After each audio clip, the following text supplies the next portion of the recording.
చూస్తున్న ప్రతి ఒక్కరికి నా హృదయపూర్వకమైన వందనములు. ఈ వీడియో ద్వారా దేవుడు మీతో మాట్లాడడానికి ఇచ్చిన ఈ అవకాశాన్ని బట్టి ఆయన ఎంతగానో స్తుతిస్తున్నాను. బైబిల్ గ్రంథంలో చూసినట్లయితే అనేక మంది ప్రకాశించే నక్షత్రముల వలె ప్రకాశించి ఉన్నారు. God uses ordinary people to do extraordinary things. దేవుడు సాధారణమైన వ్యక్తులను అసాధారణమైన పనులు చేయుట కొరకు ఆయన ఉపయోగించుకుంటాడు. సాధారణమైన ఒక వ్యక్తి అసాధారణమైన పనులు ఏ విధంగా చేయగలిగారు, ఆకాశ నక్షత్రముల వలె ఎలాగ ప్రకాశింపగలిగారు అనేది ఈ వీడియోలో చూద్దాం. హిందూ దేశం మొదలుకొని కూషు దేశం వరకు 127 సంస్థానములకు అధిపతి అయిన అహర్వేరోషు రాజు తన ఏలుబడిలో గనులేమి అల్పులేమి అందరికీ ఆయన విందును సిద్ధపరిచి ఉన్నారు. రాణి అయిన వస్తి అహర్వేరోషుగా రాజు యొక్క భార్య. రాజు ఆయన సన్నిధికి రావాలని చెప్పి ఆజ్ఞ ఇచ్చినప్పుడు ఆమె నిరాకరించింది. అంటే ఆ విందు ఆ యొక్క సంబరాల్లో రాణి కూడా పాలుపంపులు పొందాలని చెప్పి రాజు ఆజ్ఞ ఇచ్చినప్పుడు ఆమె రావడానికి నిరాకరించింది. అంటే రాజు యొక్క ఆజ్ఞను తిరస్కరించింది. Leader first he should become a follower. He should obey leader. నాయకుని లక్షణం ఏమి అంటే, నాయకుడు అవ్వాలి అని అంటే ముందు నాయకుని మాట వినే ఒక స్థితిలో ఉండాలి. సో రాణి అయిన వస్తి యొక్క నాయకుడు అంటే తన భర్త అయిన అహర్వేరోష్ రాజు యొక్క ఆజ్ఞకి తిరస్కరించింది కనుక రాజు సన్నిధి నుంచి ఆమె బయటికి పంపివేయబడింది. వస్తీ స్థానంలో రాణి అగుటకు ఆ దేశంలో ఉన్న సౌందర్యవతులైన కన్యకులందరినీ షూషాను కోటకు తీసుకొని వచ్చినట్లుగా మనం బైబిల్ గ్రంథంలో చూస్తాం. అయితే ఆ యొక్క కన్యకలలో హదస్సా అంటే ఎస్తేరు అన్న కన్యక కూడా ఉన్నది. తను ఎవరు అని అంటే మొర్దెకై యొక్క పినతండ్రి కూతురు అన్నమాట. ఎస్తేరు అనగా ప్రకాశించే నక్షత్రము.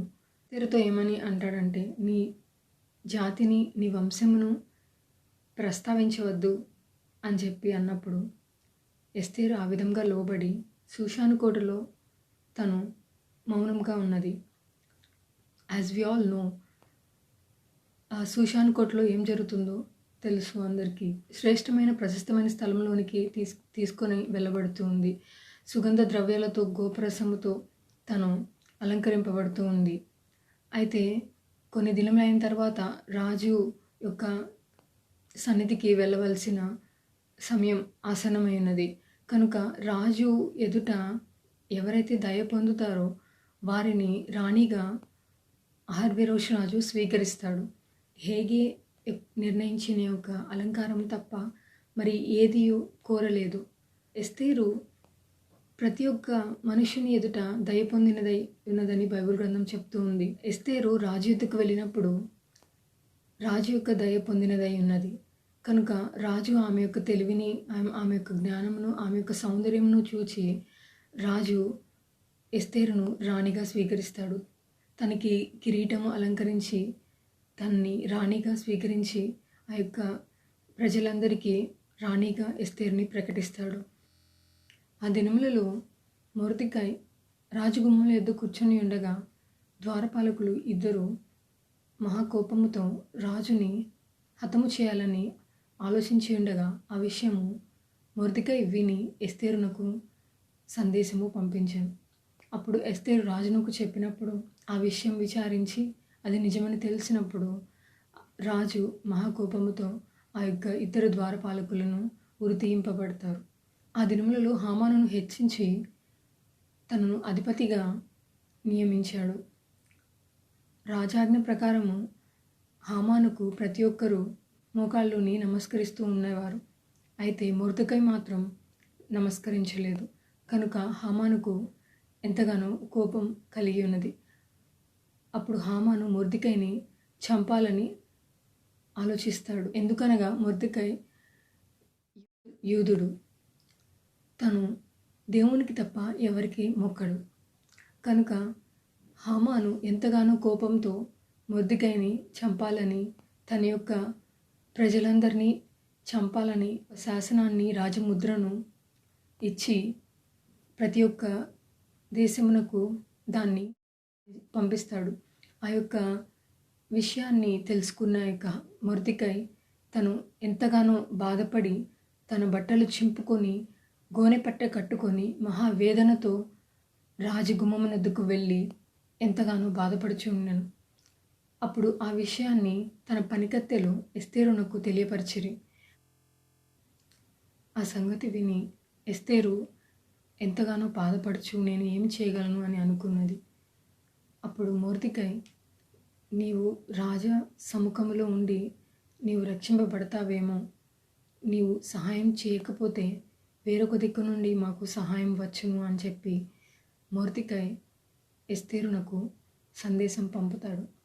ఎందుకనగా ఎస్తేరు కూడా యూదురాలే కనుక ఆ యొక్క సమయమున ఎస్తేరు ఎంతగానో ఆలోచిస్తూ నేను రాజు సన్నిధికి ఏ విధముగా వెళ్ళగలను, రాజు నన్ను పిలిచి 30 దినములు అయిపోయింది అని చెప్పి తను బాధపడుచున్నది.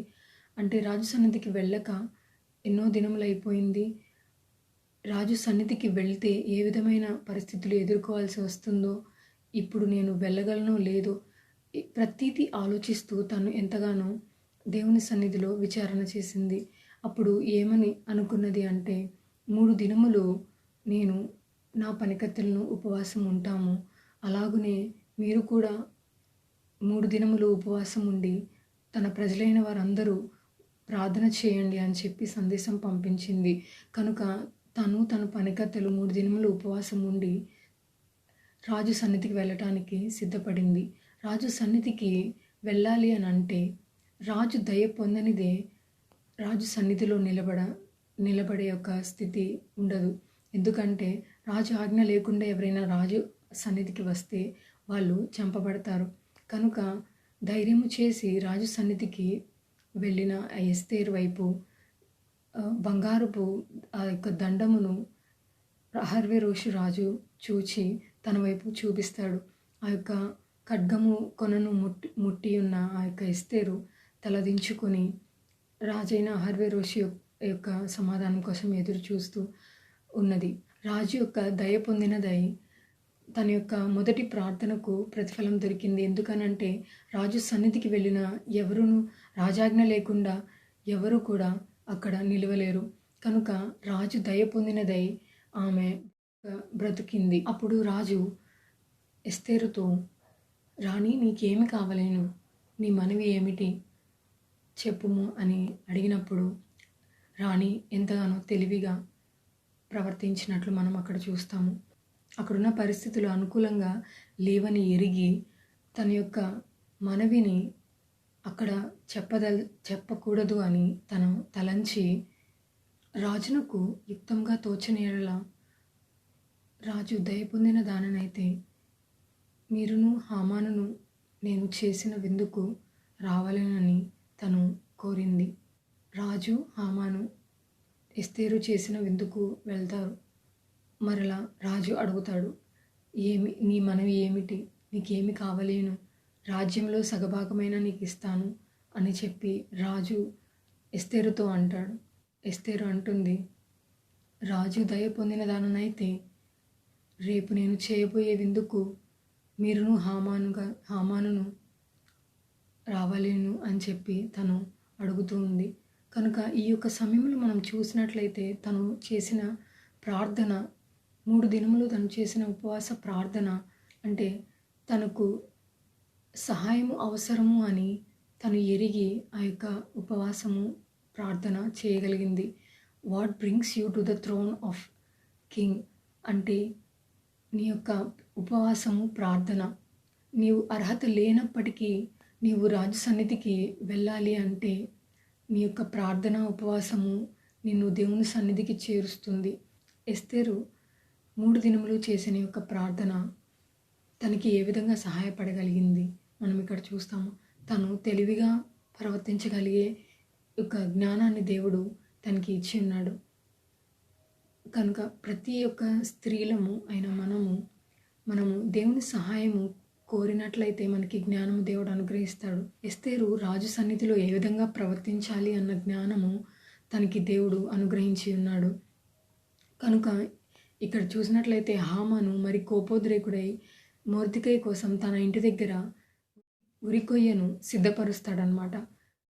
తనని ఉరి తీసి తన తన ప్రజలందరినీ అంటే యూదులందరినీ హతము చేయుటకు ఆయన పూనుకుంటాడు. రాజుకు నిద్ర పట్టనందువలన సమాచార గ్రంథము తీయించుకొని వచ్చి తను చదివించుకుంటూ ఉంటే మొర్దెకై గురించి ఆ యొక్క రాజు వింటాడు. ఆ యొక్క దినాన మొర్దెకై రాజుని కాపాడి ఉన్నందువలన రాజు మొర్దెకైకు ఏమైనా చేయబడి ఉన్నదా, బహుమానం ఇయ్యబడి ఉన్నదా అని అడిగినప్పుడు ఏమీ చేయబడలేదు అని చెప్పి ఉన్నారు. అక్కడ ఉన్న హామానును పిలిపించి రాజుని ఘనపరచ ఉద్దేశించి వానికి ఏమి చేయవలనని అడిగినప్పుడు హామాను రాజ కిరీటమును రాజవస్త్రములను ధరింపచేసి తన యొక్క గుర్రము మీద అతనిని ఎక్కించి ఆ యొక్క రాజనగరులలో అతనిని ఊరేగించవలను అని చెప్తారు. కనుక అయితే నీవు తక్షణమే వెళ్ళి మొర్దెకైకి ఆ విధంగా చేయము అని చెప్పి హామానుతో రాజు అంటాడు. కనుక హామాను ఆ విధంగా చేసి ఉన్నాడు. రాజు ఆజ్ఞ ఇచ్చినట్లుగా చేసిన హామాను మహా కోపోద్రేకి అయి తన ఇంటికి వెళ్ళి ఎంతగానో బాధపడుచు ఉన్నప్పుడు మరలా రాజు సన్నిధి నుంచి ఆజ్ఞ వస్తుంది, రాణి అయిన ఎస్తేరు విందుకు సిద్ధపరిచి ఉన్నారు అని చెప్పి. అప్పుడు హామాను మరలా రాణి అయిన ఎస్తేరు వద్దకు వెళ్తారు. అహర్వేరోషు రాజు మరియు హామాను రాణి అయిన ఎస్తేరు ఇచ్చిన విందుకు కూర్చొని ఉన్నప్పుడు మరలా ఆమెను రాజుగారు అడుగుతారు, నీ మనవి ఏమిటి, నీకు ఏమి చేయదలిచాను, ఈ రాజ్యంలో సగభాగమైన ఇస్తాను అని చెప్పి మరలా ఎస్తేరును అడిగినప్పుడు రాజు యొద్ద నిలువబడిన ఎస్తేరు ఇలాగూ మనవి చేస్తుంది, రాజా, నీ యందు దయ పొందిన దాననైతే నన్నును నా ప్రజలను రక్షించుము. మేము స్లేవ్స్గా ఉన్నా కానీ నేనేం బాధపడేదాన్ని కాదు, కానీ మేము నశించిపోతున్నాము, కనుక మీరు మమ్మల్ని కాపాడండి అని చెప్పి రాణి రాజు యొద్ద నిలబడి తను ప్రాధేయపడుచు ఉంది. తన విన్నపమును తెలియజేస్తున్నది, తన ప్రార్థనని తనకి వినిపించుచు ఉన్నది. కనుక రాజైన అహర్వేరోషు ఈ విధమైన పని చేసినటువంటి వాళ్ళు ఎవరు అని చెప్పి మహాకోపముతో రాజు అడుగగా అప్పుడు ఎస్తేరు, మా విరోధియగు పగవాడు ఈ హామానే అని చెప్పి హామానును చూయిస్తుంది. కనుక విరోధి అయిన హామాను ఆ విధంగా ఆలోచిస్తూ ఆ విధంగా వారిని నశింపచేయాలని ఇంత అగత్యానికి ఒడిగట్టినట్లు రాజు చూస్తాడు. అప్పుడు హామాను తన మరణ భయంతో ఎస్తేరు వైపుకు చూచి తనని ఎంతగానో ప్రాధేయపడినట్లు బైబిల్ గ్రంథంలో చూస్తాము.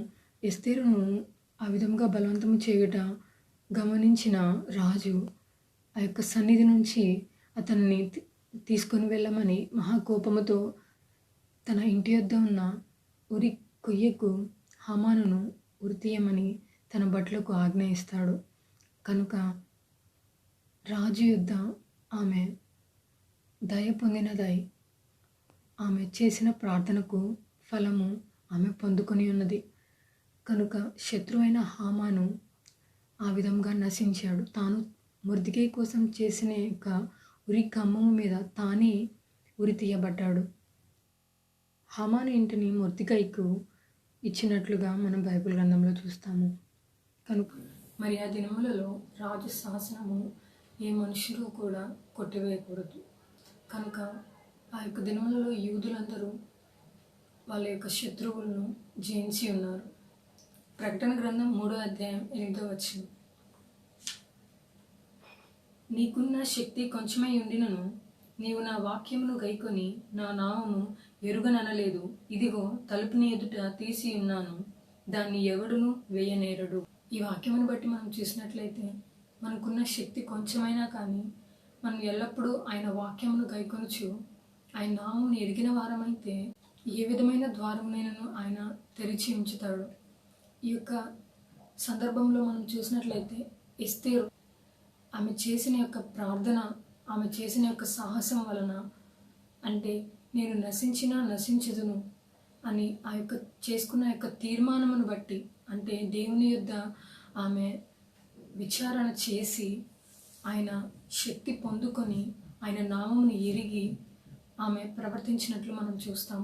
కనుక ఎస్తేరునకు ఆయన ద్వారం తెరిచి ఉన్నాడు. ఏ విధంగా ద్వారం తెరిచి ఉన్నాడంటే 30 సంవత్సరముల తర్వాత నెహెమ్యా యెరూషలేము గోడలను నిర్మిస్తాడు. నిర్మించబడ్డాయి అని అంటే ఎస్తేరు రాణి లేకపోతే ఆ యొక్క యెరూషలేము గోడలు నిర్మించబడలేవు. యెరూషలేము గోడలు నిర్మించబడకపోతే యూదా పట్టణము ఉండేది కాదు. యూదా పట్టణము లేకపోతే మనకు మెస్సియ ఉండేవాడు కాదు. మెస్సియ లేకపోతే మనకు రక్షణ ఉండేది కాదు. కనుక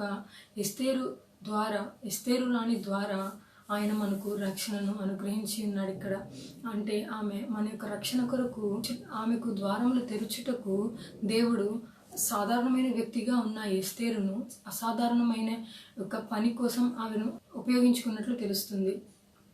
ఎలాగో అంటే సాధారణమైన ఒక యవనస్తురాలాగా ఉన్న తనను, దేవుని భయభక్తులతో ఉన్న తనను దేవుడు రాణిగా చేసి రక్షణ కొరకు ఆమె ద్వారాలు తెరిచి ఒక సాధనంగా దేవుడు ఆమెని తయారు చేసి ఉన్నాడు. కనుక మనం కూడా ఎటువంటి సాధారణమైన స్థితిలో ఉన్న మనము ప్రార్థన శక్తి ద్వారా మనము అసాధారణమైన పనులు మనం చేయగలం. ఆయన వాక్యమును చేత పట్టుకొని మనము ఎల్లప్పుడూ ఆయన నామమును ఎరిగిన వారమై ప్రతినిత్యము ప్రార్థనతో మనం విజ్ఞాపనలతో ఆయన సన్నిధికి చేరినప్పుడు సాధారణమైన వ్యక్తులంగా ఉన్న మనము అసాధారణమైన పనులు చేయడం కొరకు దేవుడు మనల్ని ఉపయోగించుకుంటాడు.